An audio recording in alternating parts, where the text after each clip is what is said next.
Salmo 16, aliás, 16 não, 116. Salmo 116.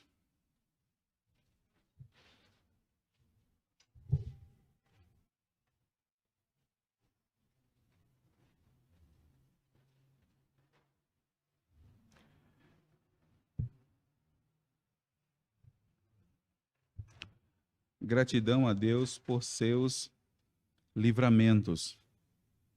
Se o irmão quiser pensar também, poderia ser como vencer as angústias da vida, como vencer a, a depressão que às vezes tenta tomar conta do nosso ser, como vencer os anseios que às vezes tentam tomar conta da nossa vida. Salmo 116, eu vou ler do verso 1 ao verso... Vou ler todo o Salmo, irmãos, mas a nossa meditação será do verso 1 ao verso de número 9. Depois nós vamos prosseguir estudando o restante desse Salmo. Diz assim: amo o Senhor, porque Ele ouve a minha voz e as minhas súplicas, porque inclinou para mim os seus ouvidos, invocá-lo-ei enquanto viver. Laços de morte me cercaram, e angústia do inferno se apoderaram de mim.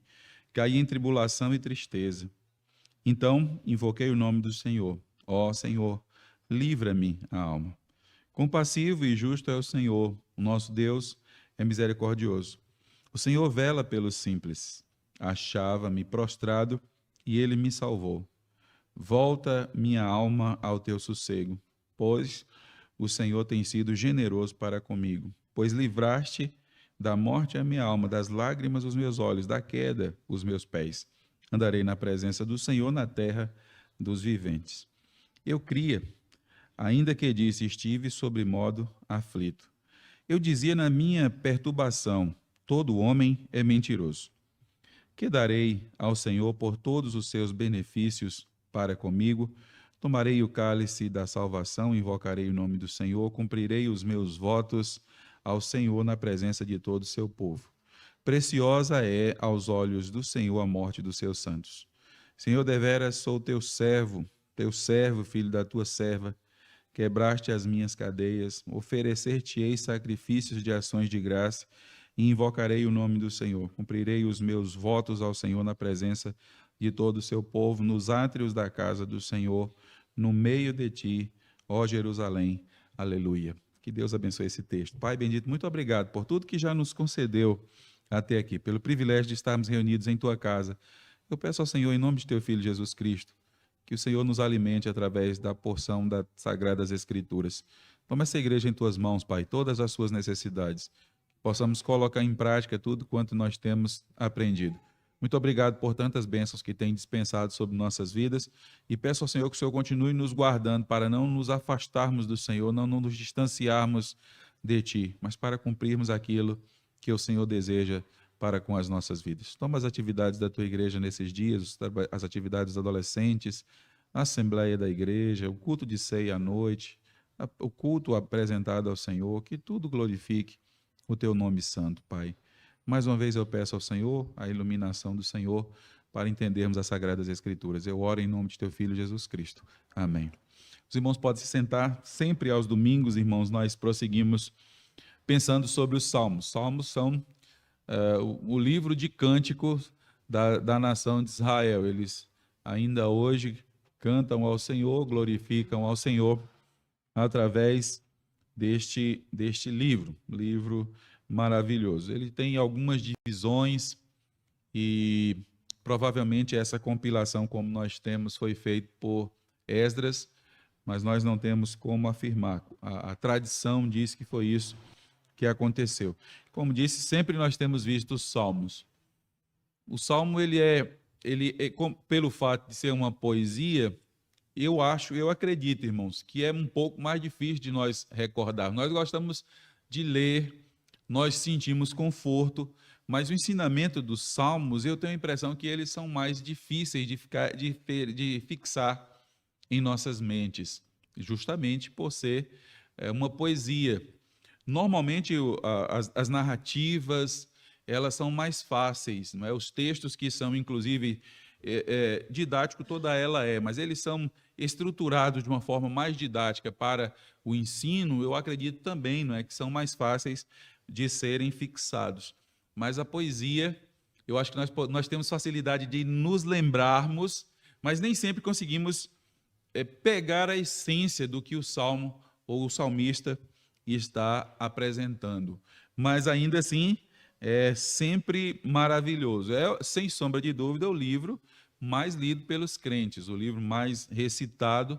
A cada instante nós encontramos refúgio no livro de Salmos, ou livro dos Salmos. Nós não sabemos quem foi o autor deste salmo, embora seja um salmo extremamente conhecido. Por causa de algumas expressões, alguns estudiosos acreditam que ele tenha sido escrito no período após o cativeiro babilônico. Existem algumas expressões aramaicas, e então os estudiosos da língua, eles acreditam que esse salmo tenha sido escrito após o cativeiro babilônico. Outros acreditam ou atribuem a Ezequias, o rei Ezequias, a autoria deste salmo. Eu imagino que os irmãos estejam recordando um pouco a respeito do período que Ezequias viveu. Ezequias, ele é contemporâneo do profeta Isaías. Esses relatos de dois momentos específicos. Primeiro, a Assíria, que já havia destruído todo o reino de Israel do norte, eles se acamparam em frente a Jerusalém e levantam um clamor. Eles de fato querem trazer uma extrema preocupação. Deus de vocês não pode fazer nada, o líder de vocês nada pode fazer. Nós já destruímos as outras nações, destruímos até um grupo de vocês, que é uma referência a Israel do norte. E Ezequias fica profundamente preocupado em meio a toda essa situação, e Deus fala por meio do profeta Isaías que nada acontecerá, que Deus pouparia o seu povo. E foi, de fato, o que aconteceu. Alguns instantes depois, irmãos, dias depois, Ezequias é acometido de uma doença grave, uma doença que é para a sua morte. Se você quiser acompanhar, Isaías capítulo 38, do verso 1 ao verso 6. Isaías 38, do verso 1 ao verso 6. Esse é um momento tão importante que ele é registrado no livro de Reis. No livro de Reis você tem essa história no capítulo 18, 2 Reis 18, 19 e 20. Você tem no livro de Crônicas, no capítulo 32 de Crônicas, e Isaías 37 e 38. Esses textos narram esses eventos, tanto a Síria é a nação mais poderosa naqueles dias, devastadora. A Síria, ela destrói mesmo nações. A Síria, quando chega, é para acabar com a cultura, eles destroem. E eles agora estavam acampados, né, em frente a Jerusalém, com um exército extremamente poderoso. Então, olha Isaías 38, verso 1 ao verso 6. Depois que Deus livrou da Síria, diz assim: naqueles dias, Ezequias adoeceu de uma enfermidade mortal. Veio ter com ele o profeta Isaías, filho de Amós, e lhe disse: assim diz o Senhor, põe em ordem a tua casa, porque morrerás e não viverás. Imagine se você tivesse uma notícia como essa. O profeta de Deus bate em sua porta, você quer ter uma visita de conforto, né? Imagine o crente esperando: eu vou receber uma visita de conforto do pastor, do diácono, dos líderes da igreja. Aí o profeta bate na sua porta e diz assim: olha, Deus me mandou dizer aqui para você arrumar a sua casa, põe em ordem a sua casa, que você vai morrer. É isso que vai acontecer. Põe em ordem a tua casa. Nós não sabemos quando nós vamos, irmãos. Precisamos sempre estar em ordem a nossa vida com relação ao Senhor e com relação às pessoas de forma em geral. Precisamos sempre manter em ordem a nossa vida. Então virou Ezequias o rosto para a parede e orou ao Senhor e disse: lembra-te, Senhor, peço-te de que andei diante de ti com fidelidade, com inteireza de coração e fiz o que era reto aos teus olhos. E chorou muitíssimo. Ele se pôs a orar ao Senhor e chorou. Então veio a palavra do Senhor a Isaías dizendo: vai e diz a Ezequias: assim diz o Senhor, o Deus de Davi, teu pai. Ouvi a tua oração e vi as tuas lágrimas, e acrescentarei, pois, aos teus dias 15 anos. Livrar-te-ei das mãos do rei da Síria, a ti e a essa cidade, e defenderei essa cidade. Ezequias é o seguinte: eu vou curar você. O Senhor mandou dizer a ele. E ele, claro, não é?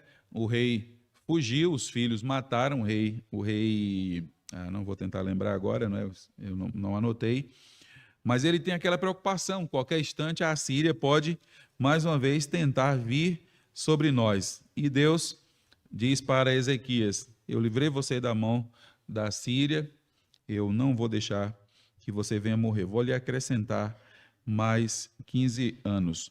Abra sua Bíblia aí, continue, né? Ezequiel capítulo 38. Ezequiel não, perdão, irmão, Isaías. Eu abri errado aqui. Isaías capítulo 38. Isaías capítulo 38. Olha o cântico de Isaías, de Ezequias. Olha o cântico de Ezequias. Isaías 38, verso 9. Cântico de Ezequias, rei de Judá, depois de ter estado doente e se ter restabelecido, e disse: em pleno vigor de meus dias, hei de entrar nas portas do além, roubado estou do resto dos meus anos. Eu disse: já não verei o Senhor na terra dos viventes, jamais verei homem algum entre os moradores do mundo. A minha habitação foi arrancada e removida para longe de mim, como a tenda de um pastor. Tu, como tecelão, me cortarás a vida de urdidura, do dia para a noite, darás cabo de mim.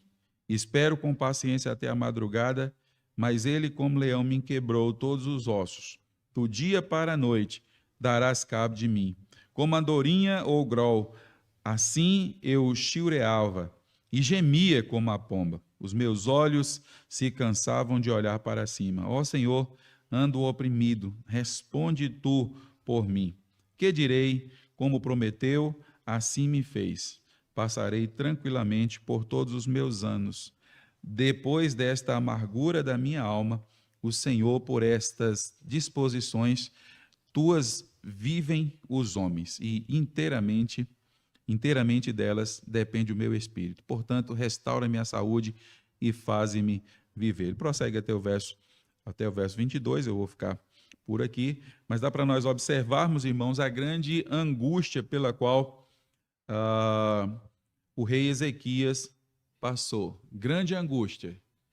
E ele clama a Deus, e ele chora a Deus, e ele suplica ao Senhor. Eu não sei quais tipos de angústia normalmente tomam conta das nossas vidas. Pode ser que seja uma angústia desse tipo. Olha, põe em ordem a tua casa. Você está com uma doença. Essa doença é uma doença que não tem cura. Ela tem tratamento, mas põe em ordem a tua casa. Você vai morrer. Se sabe ao certo quando, porque só Deus sabe.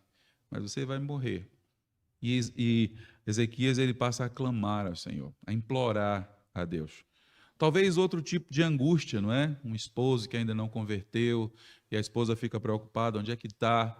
O que está acontecendo? Um filho que está distante dos caminhos do Senhor, onde é que está acontecendo? Por que apesar de eu ter sempre instruído, ele não está aqui, ela não está aqui? As angústias, as mais variadas, Ezequias se põe a clamar. Nós não somos diferentes não, irmãos. Senhor, o Senhor vai dar cabo da minha vida ainda aí na juventude, eu acho que eu tenho ainda coisas para fazer, não vou ver mais a presença do Senhor entre os viventes. Ele não está dizendo que ele não verá a presença do Senhor, ele está dizendo que gostaria de permanecer ainda vendo a presença de Deus, servindo ao Senhor entre os viventes. Especificamente nesse caso, Deus interveio e deu 15 anos a mais ainda para Ezequias. Um outro profeta, irmãos, que se supõe, um outro servo do Senhor, que se supõe ele tenha sido o autor, é Jonas. Jonas, você abre a sua Bíblia agora lá, acho que fica mais fácil do que eu citar. Você vai para Jonas agora, capítulo de número 2. Jonas, capítulo de número 2.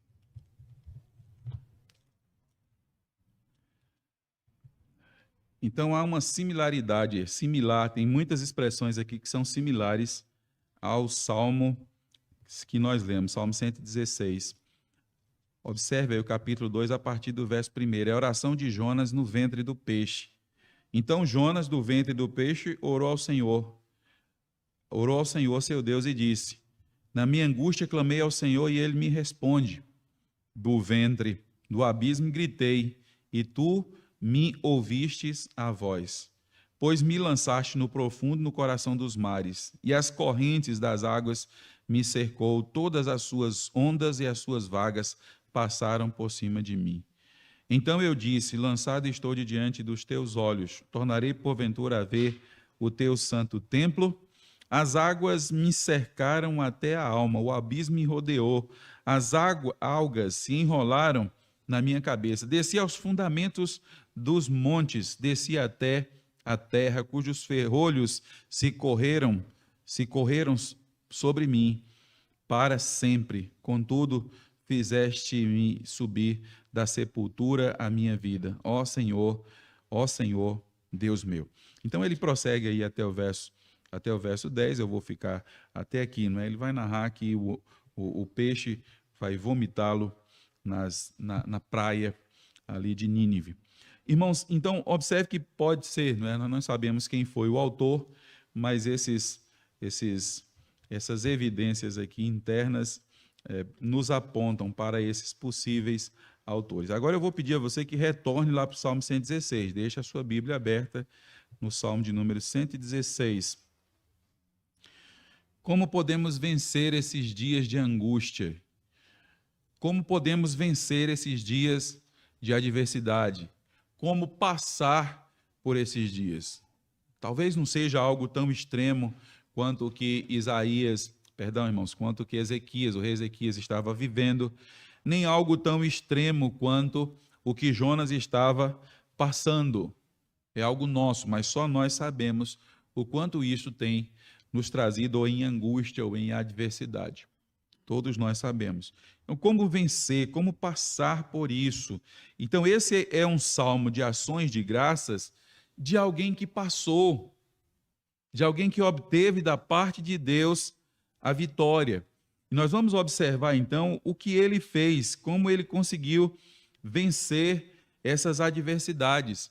Primeiro, nós somos conduzidos, não é? Na sequência, ele inicia louvando o Senhor, ele conta logo o que aconteceu, né? A maneira como Deus agiu na sua vida, mas tanto quanto aquilo que é descrito por o rei Ezequias, quanto aquilo que é descrito também por Jonas, o profeta Jonas, nós podemos perceber o lugar sombrio, a viagem mais sombria que poderia acontecer ao interior de sofrimento, de angústia, de um momento depressivo dos servos do Senhor. Eles são dois personagens distintos, né? Sem dúvida, todos nós somos falhos. Jonas estava em fuga da pessoa do Senhor e Deus então tratou com Jonas.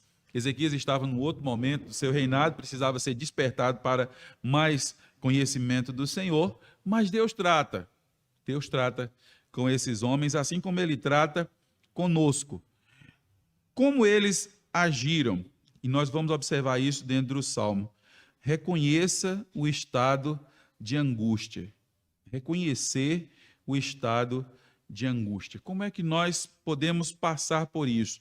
Não adianta negar que se esteja passando.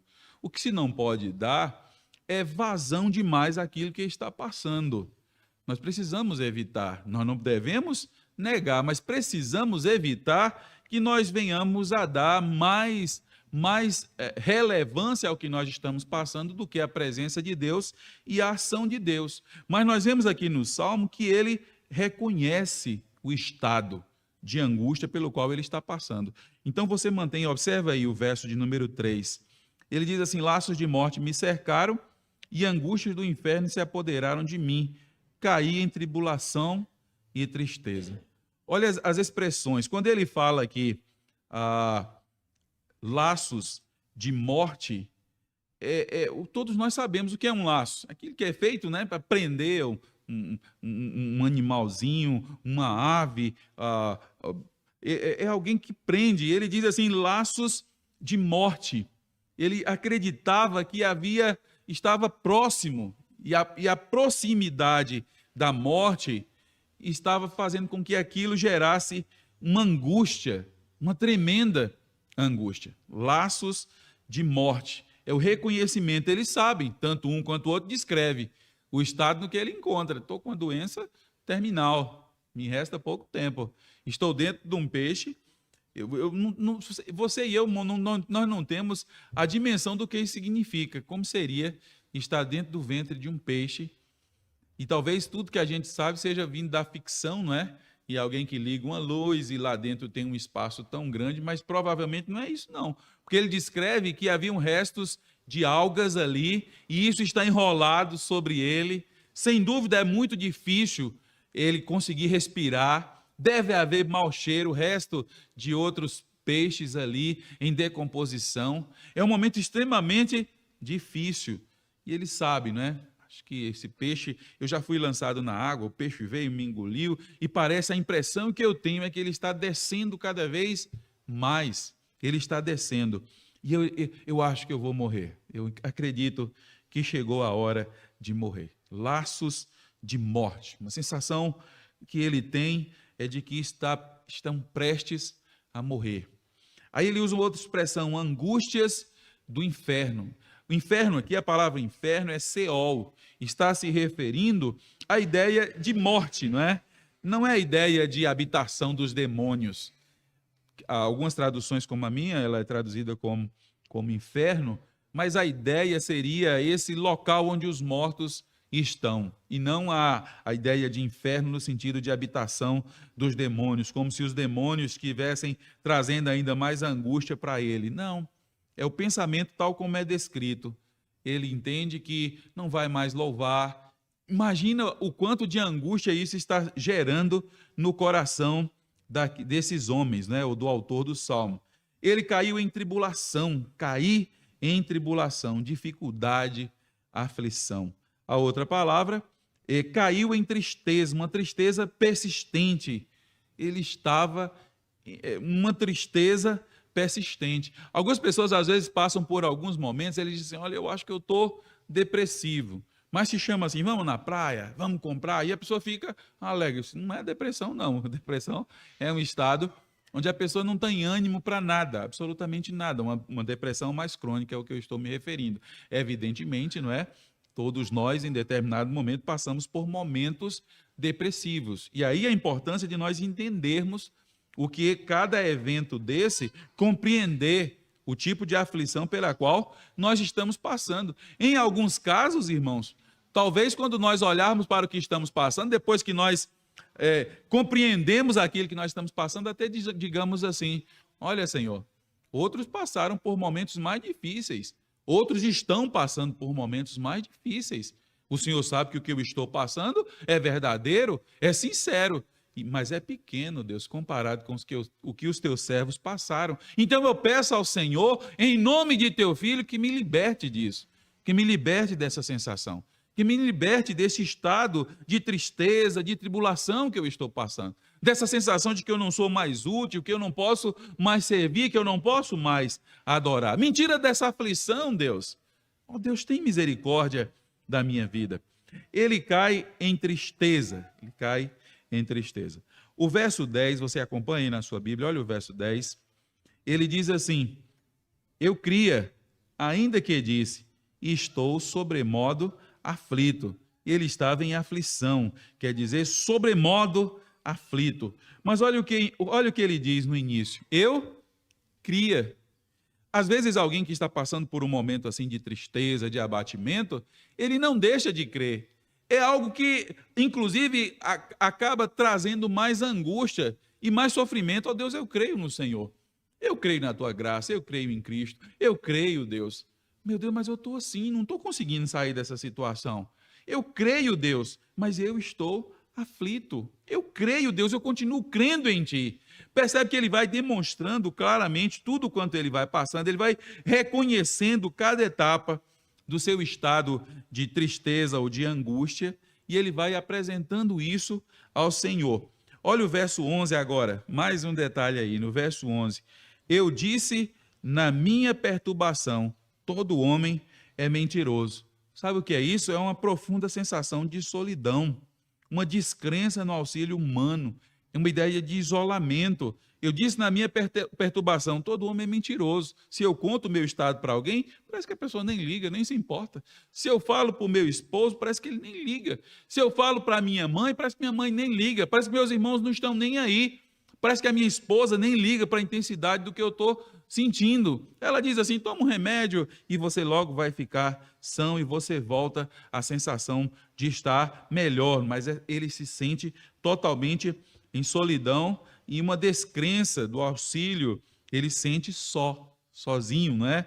Abandonado e isolado. Então, a primeira etapa que o salmista utiliza para sair desse estado, ele reconhece. Porventura, devamos também fazer isso. Reconheça. Se está passando, reconheça. Não precisa negar. Não precisa negar. Devemos reconhecer. O que não podemos é fazer com que isso seja maior do que o tipo de sofrimento pelo qual nós estamos passando. Vamos avançar um pouco. Observe agora o verso 4 aí do capítulo 116. Em meio a essa angústia, clame. Clame a quem? Clame àquele que pode socorrer. Clame àquele.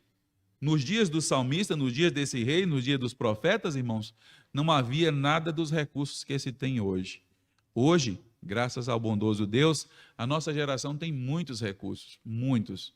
Nós temos pessoas que estão mais preparadas, que conhecem mais as doenças, nós temos as mais variadas formas. Alguém que está num estado mais crônico, de repente precisa do auxílio de uma medicação que vai ajudar nessa determinada área. Mas naquele dia não havia nada. Não havia muitas vezes nem conforto. Lembra de Jó? Os amigos de Jó chegam bem intencionados para confortar Jó e depois dizem, Jó, você está assim por causa do seu pecado, porque ele condicionava tudo que você está passando é pecado. Você está passando por isso porque você pecou. E Jó diz, eu não pequei. Ele se volta para os seus amigos e diz, vocês são amigos inoportunos, porque vocês, ao invés de trazerem conforto, vocês estão trazendo mais sofrimento para mim, dizendo constantemente que eu estou em pecado. Eu não estou em pecado. Eu não estou em pecado. Mas eu queria saber por que eu estou passando por isso. Então Deus vai tratar com Jó. Jó, onde é que você estava? Quem foi que disse para você que eu tenho que dar algum esclarecimento para você a respeito do estado que você está passando? Quem foi que disse? Quem foi que disse para você que eu tenho uma obrigação de dar algum esclarecimento para você? E aí os irmãos conhecem bastante a sequência daquele texto. Onde é que você criou? Onde é que você estava quando eu fiz? Jó, eu faço, Jó. E hoje, irmão, Jó provavelmente entendeu que ele sofreu e estava nas mãos de Deus. Agora, olhe nós hoje. Olhe nós. Deus não explicou isso para Jó. Olha, os meus servos no futuro, lá na Igreja Batista Peniel, em São João do Paraíso, no ano de 2023, eles vão precisar de ter conforto. Então, eu estou permitindo que você passe por isso. Deus não explica isso. Jó simplesmente entende, Senhor, o Senhor não precisa me explicar. Talvez até porque se o Senhor explicar, eu não vou conseguir entender ou vou levar para um caminho totalmente errado. Mas Deus sabe. Então nós nos confortamos nas mãos de Deus. Senhor, eu não sei porque o resultado desse exame. Senhor, eu não sei porque essa aflição no trabalho. Eu não sei, Deus, porque o porquê dessa dificuldade que eu estou passando. Mas o Senhor sabe. E se o Senhor me permite passar, louvado seja o teu nome. Louvado seja o teu nome. O teu nome seja, Deus, engrandecido. E ele diz, então invoquei o nome do Senhor. Ó Senhor, livra a minha alma. É ele que pode, irmãos. Antes de nós confiarmos, ou mesmo confiando em todos os recursos que nós temos, que estão à nossa disposição, primeiro nós confiamos em Deus, em nome de Jesus Cristo. Marque o seu exame que você precisa, marque aquela consulta que você precisa. O médico passou o remédio, tome o remédio que o médico passou, mas na sua mente, em seu coração, você e eu vamos dizer o quê? Deus, eu confio em ti. O Senhor usa o médico, o Senhor usa o remédio, o Senhor usa todas as coisas, Deus, o Senhor usa, mas a minha confiança está firmada no Senhor. Assim procede o crente, não é? Tiago diz que a oração do justo pode muito em seus efeitos, e ele prossegue dizendo assim, use o óleo, o óleo é importante, é um medicamento que é utilizado ali.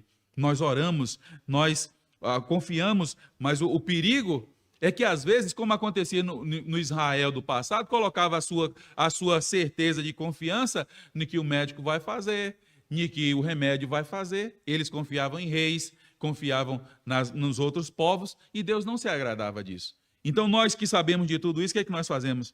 Deus, eu invoquei o Senhor, eu busquei o teu nome, Deus. Eu continuo fazendo tudo aquilo que é necessário, porque o Senhor quer que eu faça tudo isso. Mas a minha confiança está em ti, Deus. A minha dependência está no Senhor. Em angústia, clame. Em angústia, clame. Qual foi a primeira coisa que a gente falou? Reconheça. Reconheça o que está passando. E a segunda coisa? Em angústia, clame. Olha as expressões. Invoquei o nome do Senhor. Ó Senhor, livra-me a alma. Livra-me dessa angústia, Deus. Livra-me dessa sensação de isolamento. Deus, livra-me, Deus, desse estado pelo qual eu estou passando, de ansiedade que não passa, que parece que vai me tapando a garganta, Deus. Oh, Deus, tem misericórdia. Eu invoquei o nome do Senhor. Livra, Deus, a minha alma. Verso 5 e o verso 6, a base do clamor. Observe aí o verso 5 e o verso 6. As características do próprio Deus. Invoca o nome do Senhor, no verso de número 4. E quais são as bases desse clamor? Olha o verso 5. Compassivo e justo é o Senhor. O nosso Deus é misericordioso. O Senhor vela pelos simples. Achava-me prostrado e Ele me salvou. Eu clamo a Deus, eu invoco a Deus com base na pessoa de Deus. Senhor, está difícil. É um momento difícil, Deus. É uma situação adversa. Nem sempre a gente gosta de usar exemplos próprios. Tem momentos, irmãos, que Steph fica extremamente nervosa. Você não sabe o que fazer. Ela pode acordar de madrugada, ela fica nervosa e você não sabe o que fazer, não tem o que fazer. Não é remédio que vai fazer. Não tem o que fazer. Então a gente simplesmente diz: Senhor, o Senhor sabe. O Senhor sabe. O Senhor sabe. O Senhor sabe. E aí, com base em quê? Na graça de Deus. O Senhor é compassivo, o Senhor é justo, o Senhor é misericordioso. Tem misericórdia, Deus. Está difícil. Tem misericórdia, Deus. Tem compaixão, Deus. Por quê, Deus? Porque tu és um Deus compassivo. Compassivo, irmãos, é a ideia de gracioso. Tu és gracioso, cheio de graça. Tu és justo, o Senhor exerce justiça.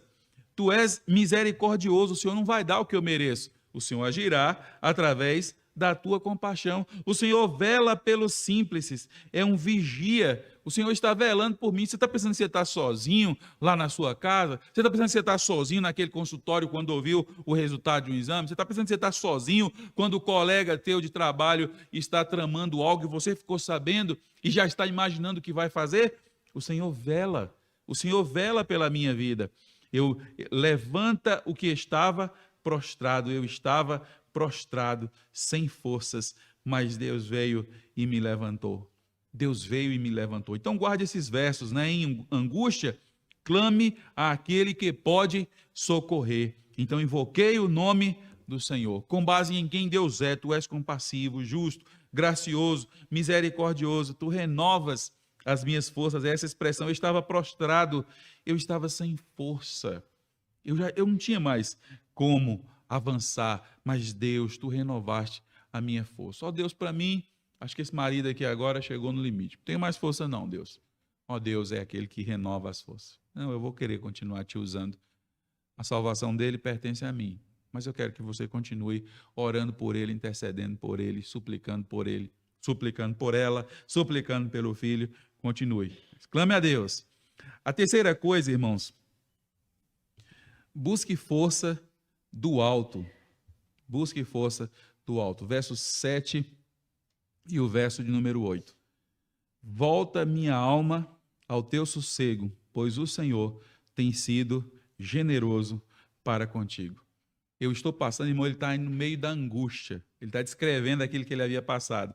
No meio dessa angústia, de toda essa sensação pela qual ele está vivendo, ele diz: volta, Senhor, a minha alma ao teu sossego, porque o Senhor tem sido generoso para comigo. Retorna ao descanso do Senhor. Minha alma, retorne a descansar. Então ele perdeu essa sensação de descanso no Senhor. Volta para o sossego, volta para o descanso. Não é que a situação mudou. Você percebe? É algo que está na mente. É algo, é claro, é real que está acontecendo. Mas é como ele aborda isso. Pela presença de Deus, volta a minha alma ao sossego. A situação pode continuar adversa, mas Deus traz conforto à minha alma, traz refrigério à minha alma. É isso que ele está falando. Volta ao sossego, que eu fique confortado, Senhor, tranquilo, porque não tem outra solução. Deus é generoso para contigo, porque o Senhor tem sido bom para com você. Volta, minha alma, para o sossego, porque Deus é generoso. Deus tem sido generoso para comigo, porque Deus é bondoso. Olha o verso 8 agora. Pois livrar-te da morte a minha alma, das lágrimas os meus olhos, da queda os meus pés. Deus livrou a nossa alma da morte, da condenação eterna. Livrou os nossos olhos das lágrimas, porque temos esperança, uma esperança que está firmada nas mãos santas de um eterno Deus. Ele é aquele que sustenta os nossos pés, ele livra os nossos pés da queda. Você percebe, irmãos, que aqui, esses dois exemplos de pessoas que provavelmente foram autores, que nós não sabemos, não estou afirmando que tenham sido eles, mas eles estão falando da morte física daqui. Mas o Salmo, ele evoca para algo ainda maior, que vai além, que é superior. É alguém que ainda não tem, porque na sequência ele vai dizer assim, que tomarei o cálice da salvação. Se alguém que ainda não tem a salvação, o que eu faço? Eu tomo o cálice da salvação, eu invoco o nome do Senhor na terra do vivente. Mas também nós podemos perceber a ideia de alguém que já tem. E se ele tem essa certeza, a alma nossa está livre, não da morte física, porque todos nós vamos passar pela morte, sim ou não, a menos que sejamos arrebatados, a menos que Cristo volte, todos nós teremos que enfrentar a morte. Todos nós, irmãos, teremos que enfrentar a morte. O Senhor, nossos olhos derramam lágrima? Derramam, mas nós temos conforto que vem da parte de Deus. E de forma plena, um dia na eternidade não vai haver mais nenhuma lágrima. Eu tenho plena certeza, irmãos, eu creio, de acordo com o que está nas Escrituras, que nós não vamos ser outra pessoa, como se estivéssemos sofrendo de Alzheimer e esquecendo das coisas quando chegar no céu. Não, nós vamos ter toda plena convicção das coisas que passamos, da obra que Cristo fez por nós, das pessoas. Nós teremos plena convicção, mas isso não vai mais nos impulsionar a sofrer. Não, no céu não haverá mais nenhum derramamento de lágrimas. Os nossos olhos, os nossos pés estão livres da queda. Por mais que nós nos sentimos assim, mas nós não vamos cair da graça de Cristo. Não, nós somos agraciados por Ele. Declare a fidelidade. Eu andarei na presença de Deus. Olha o verso 9. Andarei na presença do Senhor, na terra dos viventes. Então a terceira palavra aqui, busque. Busque força do alto. Busque força. Reconheça que está sofrendo. Reconheça, sim, não é? Que está sofrendo. Clame àquele que pode. Terceira coisa, busque força do alto. Busque força do alto. Essa ideia de declarar, andarei na presença dele. Senhor, eu vou andar na tua presença. É importante, não por causa das pessoas, irmão, mas por nossa causa para com Deus. Ainda que me mate, eu não te negarei, Senhor. Ainda que tire a minha vida, Deus, eu vou permanecer sendo fiel ao Senhor. Se essa dor tiver que me consumir agora, através dessa doença, mas eu vou permanecer firme em tuas mãos santas, Deus. Eu confio no Senhor. Eu confio no Senhor. E a última coisa, irmãos, ame. É a expressão que está no verso 1 e verso 2. Ele descreve o que passou, não é? Mas ele inicia falando do amor dele. Então, o verso 1 e o verso 2, para nós encerrarmos. Ame a Deus.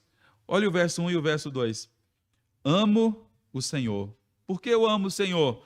Porque Ele ouve a minha voz e a minha súplica. Eu amo o Senhor, porque Ele ouve a minha voz, Ele ouve a minha súplica. Nós temos razões para amar o Senhor. São muitas, não é? O tempo nem me permitiria pensar. Deus nos amou antes de nós o conhecermos. Nós amamos o Senhor porque Ele nos amou primeiro, é assim que diz as Escrituras. O amor do Senhor nos impulsiona à fidelidade. E aqui ele diz, eu amo o Senhor, quero declarar o meu amor a Ti, Deus, porque o Senhor sempre ouve os meus clamores. Eu estava abatido, eu estava me sentindo isolado, eu estava me sentindo sem ninguém, eu estava meio depressivo ou depressivo, diante da situação, diante das adversidades. Mas sabe de uma coisa, Deus, eu amo o Senhor, porque o Senhor sempre ouve a minha voz. Amo o Senhor, porque Ele ouve a minha voz. Amo o Senhor, porque Ele ouve as minhas súplicas. Nós crentes muitas vezes dizemos assim, parece que Deus não está me ouvindo, parece que eu não estou conseguindo acessar a presença santa de Deus, parece que os céus estão fechados. Senhor, o Senhor sempre ouve o meu clamor, sempre ouve as minhas necessidades. E o verso 2, porque inclinou para mim os seus ouvidos, invocá-lo-ei enquanto viver. A outra expressão que ele diz é essa ideia de invocar. Eu amo o Senhor, porque ele ouve, porque ele inclinou, não é? Deus abaixa os ouvidos, o que é que tu está falando? Não estou conseguindo ouvir o que você está dizendo. Deus se inclinou para ouvir o que ele estava falando, porque inclinou para mim os seus ouvidos. Você tentou conversar com uma criança pequena? Cadê Cauã cantando aqui, né? Você precisa estar ali, pertinho, orientando, ouvindo. Inclina para ouvir o que ele tem para dizer. Agora imagine nós, irmão, nós é que somos essa criança. E Deus está se inclinando. Você está falando, eu não estou conseguindo. Já viu a criança quando está chorando, ela não consegue falar o que ela tem? Ela não consegue. Aí ela começa a falar, os pais conseguem entender, não é? Lá em casa com Esté tem muita coisa que a gente entende quando ela está nervosa ou consegue identificar diversas reações dela, é normal isso. Você tem que estar na altura da criança. E Deus aqui, ele inclina. O que tu está falando? Ele se aproxima. Já viu o doente deitado na cama, a vozinha fraca? Você tem que encostar perto para ouvir. Deus se inclinou para mim e ouviu o meu clamor. Eu estava prostrado, Deus, abatido, Deus, desesperado, Deus. Mas o Senhor foi lá onde eu estava e ouviu o meu clamor. Eu amo o Senhor, porque Ele ouve a minha voz. Amém, irmãos? Louvado seja Deus. Vamos orar para nós encerrarmos o nosso culto. Fale para Deus, tem alguma coisa lhe incomodando? Fale para Deus a sua angústia, diga para Ele, reconheça a sua angústia, mas não deixe que a sua angústia seja maior do que Deus. Nunca. Em nome de Jesus Cristo. A angústia sua é momentânea. A angústia minha é momentânea. Nós temos esperança eterna vinda das mãos santas de Deus. Reconheça o estado de angústia. Fale para quem ouve para Deus. Segunda coisa, clame ao Senhor. Deus, eu quero implorar ao Senhor. Eu invoco, Deus, o teu nome santo. Eu suplico, Deus, a tua graça, Senhor, sobre a minha vida. Terceira coisa, busque força do alto. Deus, eu já estou sem forças. Eu acho que eu já não tenho mais o que fazer. Busque força do alto. Volta minha alma ao teu sossego, pois o Senhor tem sido generoso para contigo. Ó Deus, renova, Deus, as minhas forças, Senhor. E a última coisa, ame o Senhor, independentemente do que você esteja passando. Esse amor ao Senhor, irmãos, isso incomoda as trevas. Como é que esse povo pode dizer que ama a Deus, mesmo passando por isso? E Deus quis que foi assim, que seja assim. Porque as nossas adversidades demonstram, mesmo falho, imperfeito, demonstram o nosso amor para com Deus. Isso incomoda as trevas, isso incomoda aqueles que não têm Cristo. Então nós anunciamos o nosso amor. Senhor, eu te amo. Eu te amo. Por tantas coisas que o Senhor tem feito por mim. Mas eu amo o Senhor porque o Senhor me amou primeiro. Eu amo o Senhor porque o Senhor enviou o teu filho por mim. Eu amo o Senhor porque eu clamo e o Senhor atende o meu clamor. Eu estava abatido, o Senhor me ouviu. Eu amo o Senhor porque eu invoco, o Senhor me atende. Eu amo o Senhor. Eu não vou me afastar do Senhor. Eu vou continuar firme fazendo aquilo que o Senhor deseja. Pai amado, muito obrigado pelo acesso que temos à Sagrada Escritura e pelo conforto que a tua palavra traz aos nossos corações. A igreja do Senhor, no decorrer de toda a sua história, ela passa por muitos momentos de aflição, os mais variados, Senhor. Às vezes uma sensação de solidão, de distanciamento, às vezes, Senhor, um problema familiar que precisa ser resolvido, às vezes um cônjuge ainda não conhece o Senhor como Salvador, às vezes um filho que está distante dos teus caminhos, tantos problemas de enfermidade, tantas coisas pelas quais nós somos constantemente assolados, e se nós contarmos para alguém, parece que essa pessoa nem se importa, mas o Senhor inclina os teus ouvidos e ouve as nossas orações. O Senhor ouve aquilo que o teu povo passa. Nenhuma das nossas orações, do nosso clamor passa desapercebido. O Senhor os ouve e responde conforme a tua vontade. Então, nesta manhã, Senhor, com muita alegria, nós queremos dizer ao Senhor que nós amamos o Senhor, porque o Senhor é presente na nossa vida, porque o Senhor é gracioso para conosco, porque o Senhor nos amou primeiro. Nós amamos o Senhor, porque o Senhor enviou o teu Filho para morrer por nós. Nós amamos o Senhor, porque nós temos certeza de vida eterna. Nós amamos o Senhor, porque o Senhor nunca nos desamparou e nem nunca há de nos desamparar. Nós amamos, Senhor, a Ti. E o Senhor é tão bom que mesmo nós, quantas vezes falhos e imperfeitos, o Senhor continua nos sustentando e fortalecendo. Nós amamos o Senhor. Ó Deus, louvamos o teu nome santo. Eu oro agora em favor da assembleia que nós teremos, de todas as atividades no decorrer desse dia, que tudo sirva para a glória de teu nome. Eu oro, Pai, a ti em nome de teu Filho Jesus Cristo. Amém. Louvado seja o nosso Deus. Deus abençoe os irmãos, aqueles que acompanharam. Nós encerraremos a nossa transmissão, teremos uma assembleia, um culto administrativo da igreja. Deus